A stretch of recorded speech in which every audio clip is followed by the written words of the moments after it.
नमस्कार मैत्रिणींनो, रिंकू क्रिएशनमध्ये तुमचे सर्वांचे स्वागत आहे. तर आज तुम्हाला मी मोड आलेल्या मटकीची कोरडी उसळ ही रेसिपी दाखवणार आहे. आता ही उसळ मी टिफिनसाठी करत आहे. तर चला मैत्रिणींनो, मी अर्धी वाटी मोड आलेली मटकीची उसळ घेतली आहे. आणि आता मी गॅसवर एक कढई ठेवलेली आहे आणि या कढईमध्ये आपण आता फोडणी करून घेणार आहोत. आता ह्या फोडणीमध्ये मी लसूण, जिरे, मोहरी, लसूण याची फोडणी केलेली आहे. आता या फोडणीमध्येच मी कांदा, लसूण मसाला, लाल मिरची पावडर, हळद आणि हिंग टाकून घेणार आहे.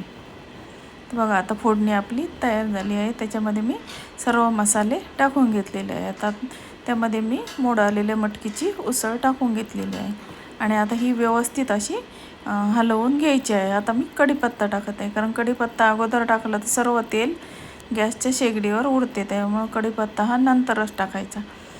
तर बघा, आता हे सर्व व्यवस्थित मी आता हलवून घेत आहे. आता यामध्ये आपल्याला थोडं मीठ टाकायचं आहे आणि अर्धा चमचा मीठ मी त्यामध्ये टाकलेलं आहे आणि थोडीशी कोथिंबीर टाकलेली आहे.